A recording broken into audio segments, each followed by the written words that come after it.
जी अस्सलाम वालेकुम, welcome to my YouTube family. बेटा मेरी वीडियो पसंद आए तो अपने दोस्तों के साथ लाजमी शेयर करें, चैनल को सब्सक्राइब, वीडियो को लाइक और कमेंट लाजमी क्या करें। जी बेटा, आज हमारी एक्सरसाइज 2.4 स्टार्ट होने लगी है, जिसमें क्या कहते हैं discriminant of a quadratic equation के क्वाड्रेटिक इक्वेशन का डिस्क्रिमिनेंट क्या होता है। बेसिक तौर पर डिस्क्रिमिनेंट एक ऐसा टूल है जो हम किसी भी क्वाड्रेटिक इक्वेशन पे अप्लाई कर दें तो हमें उससे ना जो रूट्स होते हैं, रूट्स के बारे में हम क्या बात पढ़ रहे हैं याद रख ले बेटा कि रूट्स हमारे पास क्वाड्रेटिक इक्वेशन के आंसर होते हैं। वो जो जवाब आते हैं ना, उन्हें हम क्या बोलते हैं, रूट्स बोलते हैं। अब क्वाड्रेटिक इक्वेशन के रूट्स की नेचर्स के बारे में बताना हो तो हम डिस्क्रिमिनेंट को यूज़ करते हैं। अब नेचर मतलब क्या होता है कि रूट्स डिफरेंट टाइप्स के होते हैं। ये हम पर सारा पढ़ते हैं, मैं आपको समझ आ जाएगी। कहता है क्वाड्रेटिक इक्वेशन, ये क्वाड्रेटिक इक्वेशन है, ए नॉट इक्वल टू जीरो, ये उसके दोनों क्या हैं, रूट्स हैं जो हम पढ़ते हैं कि एक अल्फा एक बीटा। डिस्क्रिमिनेंट क्या है, कहते हैं द एक्सप्रेशन, ये यहाँ से इसकी डेफिनेशन भी है, an expression B square minus 4ac under the radical sign is quadratic formula is called the discriminant. कहता है ये B square minus 4ac under the radical sign, तो हम इसे रेडिकल साइन में कर दें इन क्वाड्रेटिक फार्मूले की तरह, इस कॉल्ड द डिस्क्रिमिनेंट। इसे डिस्क्रिमिनेंट कहते हैं। The equation of a x square plus b x plus c it determine the nature of the characters of the roots of the equation. अब हमने क्या बात करनी है, nature of the roots of a quadratic equation. कहता है before proceeding to discuss the nature और character of a roots of a quadratic equation, it is important that the student should be clear to discerning among the terms rational। अब ये कौन कौन से हो सकते हैं, रैशनल हो सकते हैं, इरेशनल हो सकता है, रियल हो सकता है और इमेजिनरी हो सकता है। चार हैं, या तो रैशनल होगा या इरेशनल या रियल या इमेजिनरी। अब जैसे देखें जी, ये रैशनल बन गया हमारे पास, इसी तरह ये बहुत सारे हैं। तो अब ये रैशनल हमें कैसे पता चलेगा, देखें जी, ये है डिस्क्रिमिनेंट। अगर डिस्क्रिमिनेंट का जवाब ग्रेटर देन ज़ीरो मतलब पॉजिटिव नंबर आ जाए और साथ ही साथ वो परफेक्ट स्क्वायर भी बन रहा हो, जैसे 49 होता है, जैसे 4 होता है, जैसे 9 होता है, जैसे 16 होता है, जैसे 25 होता है, जैसे 144, ऐसे नंबर जो स्क्वायर भी बनते हो, देन द रूट्स आर, फिर हम कहेंगे रूट्स रैशनल भी हैं और अनइक्वल भी हैं। ये बेटा बहुत इंपॉर्टेंट बातें हैं, इसमें एमसीक्यूज भी हैं और ये इंपॉर्टेंट बातें आपको आएंगी तो आप कर पाएंगे, अदरवाइज आप नहीं कर पाएंगे। अगर इस डिस्क्रिमिनेंट ग्रेटर देन ज़ीरो मतलब पॉजिटिव तो हो but not a perfect square, जैसे 7 हो गया, जैसे 8 हो गया, जैसे 11 हो गया, वो तो बहुत सारे नंबर हैं, 12 हो गया, इस तरह वाले नंबर, जैसे 24 हो गया, इस तरह वाले the roots are irrational. Roots क्या बनेंगे, इरेशनल एंड अनइक्वल, हम उसे बोलेंगे इरेशनल और अनइक्वल। अगर डिस्क्रिमिनेंट जीरो हो तो इस रूट्स आर रियल और इक्वल, रूट्स रियल और इक्वल हो जाएंगे। और अगर डिस्क्रिमिनेंट का जवाब लेस देन जीरो मतलब नेगेटिव नंबर आ गए, then the roots are imaginary या कॉम्प्लेक्स, हम इसे क्या बोलेंगे, इमेजिनरी हैं बा कॉम्प्लेक्स है। फिर कहते हैं इसी टेक्निक्स को हम यूज़ करते हुए कुछ क्वेश्चन को सॉल्व करेंगे। तो ये तो हमारे पास क्वेश्चन है, इसे हम देख लेते हैं। तो अब कुछ ये फिर आगे भी हमारे पास एग्जाम्पल है, ठीक है। तो हम एक्सरसाइज की तरफ स्टार्ट करते हैं, तो इंशाल्लाह आपको ये एक्सरसाइज समझ आएगी। जी बेटा, छोटी सी एक्सरसाइज है, कोई ज़्यादा लॉन्ग प्रोसीजर नहीं है इसके अंदर। देखें जी, हमारे पास exercise 2.4 question number 1 part first है जी, 3x square minus 9x minus 2 equal to 0। हाँ जी, अब हम क्या करते हैं, हमने क्या करना है, कहता है determine the nature of roots बताएंगे हम। नेचर ऑफ रूट्स हैं, सबसे पहले डिस्क्रिमिनेंट, जिसकी शॉर्ट फॉर्म होती है DISC, जिसका फार्मूला है b square minus 4ac, b की वैल्यू -9 का स्क्वायर माइनस 4a3 एंड -2।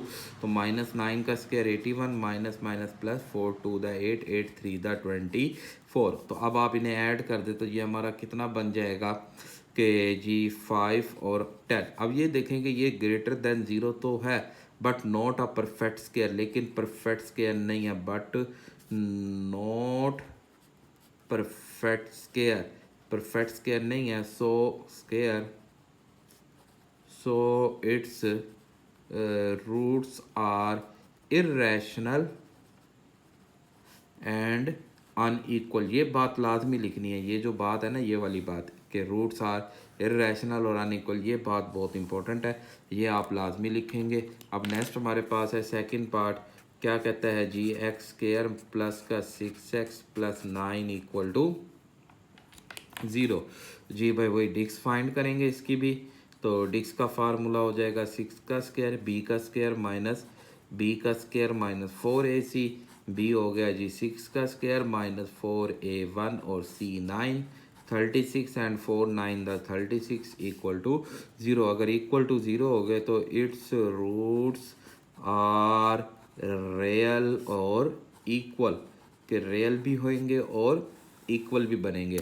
इसी तरह आप थर्ड पार्ट है हमारे पास भाई, तो थर्ड पार्ट में क्या कहता है जी 2x square plus 4x plus 5 equal to 0।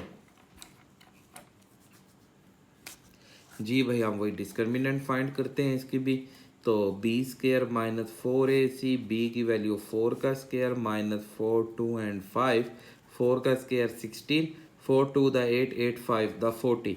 अब 16 में से अगर हम 40 को निकाल दें तो हमारे पास माइनस का आ जाएगा 34, जो लेस देन 0 होता है।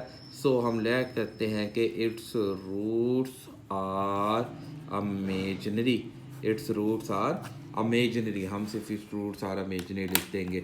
इसी तरह अब नेक्स्ट हमारे पास है भाई इसका 4 पार्ट।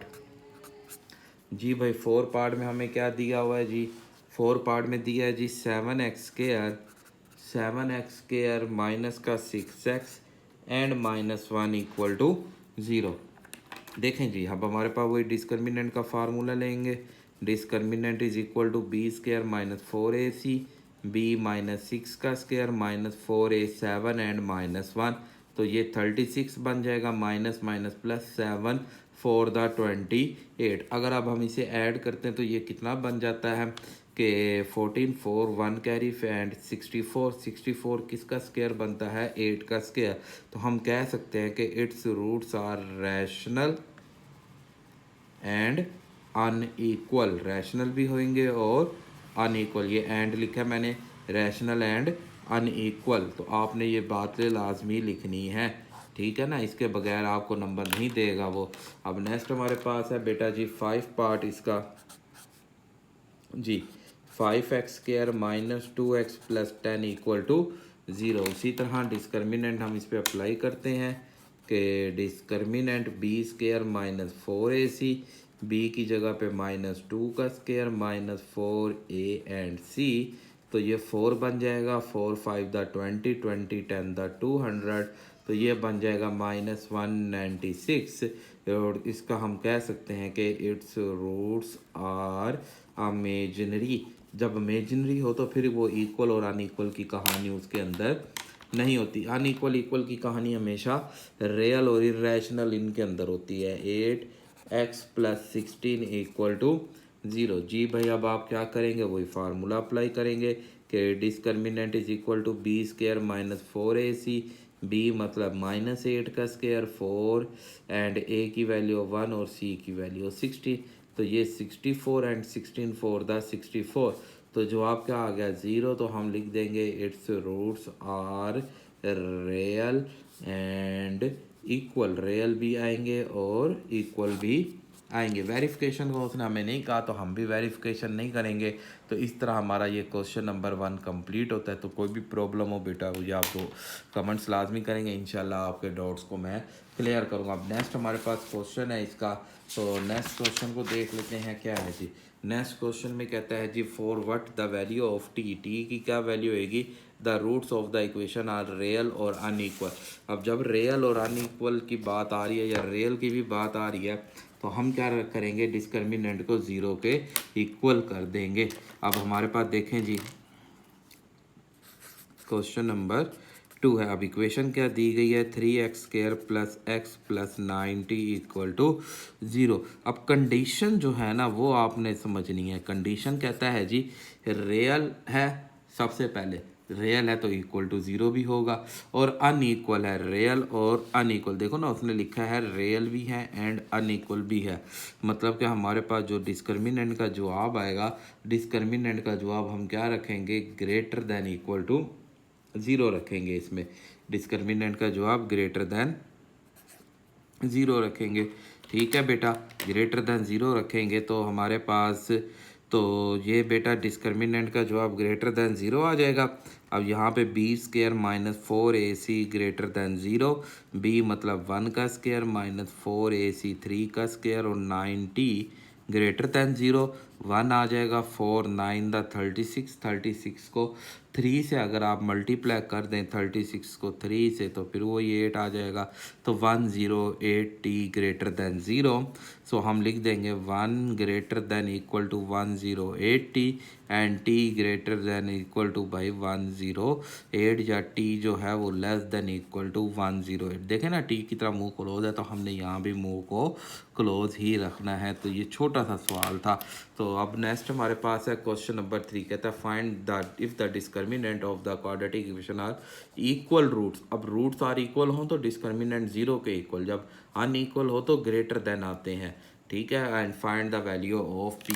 अब यहाँ पे हम क्या करेंगे, इस कंडीशन को 0 के इक्वल कर देंगे। क्वेश्चन नंबर 3 है, इक्वेशन क्या दी गई है जी, इक्वेशन दी है 16x square 7px and plus 49 equal to 0। अब यहाँ हम कंडीशन के हिसाब से, जो हमें कंडीशन दी गई है उस कंडीशन के हिसाब से तो डिस्क्रिमिनेंट जो है वो equal to 0, b square minus 4ac equal to 0, 7p का स्क्वायर माइनस 4a 16 आ जाएगा एंड 49 इक्वल टू 0। 7 मतलब 49 पी स्क्वायर, और इसी तरह अगर हम इसे मल्टीप्लाई करते हैं तो हम यूँ ही करते हैं ना, 16 4 द 64 एंड 49 इक्वल टू 0। हम 49 से डिवाइड करा देते हैं तो p square minus 64 equal to 0। यहाँ से p square is equal to 64 and p is equal to plus minus 64 का स्क्वायर रूट क्या आता है, 8 आता है, तो प्लस माइनस 8 हमारा रिजल्ट आ जाएगा। तो आई होप आपको बेटा ये क्वेश्चन भी समझ आएंगे। अब नेक्स्ट हमारे पास कहता है if the quadratic equation of this has the roots are unequal and real. वही है, अनइक्वल है तो ग्रेटर देन इक्वल टू 0 लेंगे। तो यहाँ पे भी वही चीज़ है। क्वेश्चन नंबर 4 है जी, 4u स्क्वायर। अब इक्वेशन u के लिए है plus 8u and plus q equal to 0। तो इसकी भी कंडीशन के हिसाब से इसकी भी डिस्क हमारे पास ग्रेटर देन 0 बन जाएगी। तो जब हम ग्रेटर देन 0 डिस्क लेंगे, b square minus 4ac greater than 0, तो b आ गया है 8 का स्क्वायर माइनस 4a की वैल्यू q, और ये q ग्रेटर देन 0। तो 64 4 4 the 16q greater than 0। So 64 greater than 16q, q से डिवाइड कराएंगे, 64 डिवाइडेड बाय 16q कट कर देंगे, कितना आ जाएगा 4, q लेस देन कितना आ जाएगा 4। तो आई होप आपको बेटा ये बात भी समझ आई होगी। तो अब लास्ट क्वेश्चन है हमारे पास, कहता है find the what value of m। m की क्या value of E of the quadratic equation has the roots are real और इक्वल। इक्वल आएगा तो डिस्क्रिमिनेंट 0। क्वेश्चन नंबर 5 है, तो इक्वेशन क्या दी है उसने हमें, इक्वेशन दी है जी एम एक्स स्क्वायर माइनस का 8x प्लस 1 इक्वल टू 0, और डिस्क्रिमिनेंट हम क्या लेंगे, डिस्क्रिमिनेंट इक्वल टू 0 लेंगे बिकॉज उसने हमें खुद बताया। तो ये हमारे पास बन जाएगा B square minus 4ac equal to 0, B आ जाएगा जी माइनस 8 का square minus 4am into 1 equal to 0। तो ये 64 minus 4m equal to 0, 64 is equal to 4m। यहाँ से हमारे पास 64 divided by 4 is equal to m, cut कर देंगे 16 इज इक्वल टू m आ जाएगा हमारा फाइनल आंसर। तो आई होप इस तरह हमारी बेटा ये एक्सरसाइज 2.54 कंप्लीट। तो कोई भी प्रॉब्लम हो आप मुझे कमेंट्स कर सकते हैं बेटा, मैं आपके रिप्लाई का जवाब लाजमी दूंगा। बेटा दुआओं में याद रखिएगा, अपना ख्याल रखिएगा। वीडियो पसंद है तो अपने दोस्तों के साथ लाजमी शेयर करें, चैनल को सब्सक्राइब और वीडियो को लाइक करके कमेंट्स लाजमी करेंगे। बेटा अपना ख्याल रखिएगा। अल्लाह हाफिज़।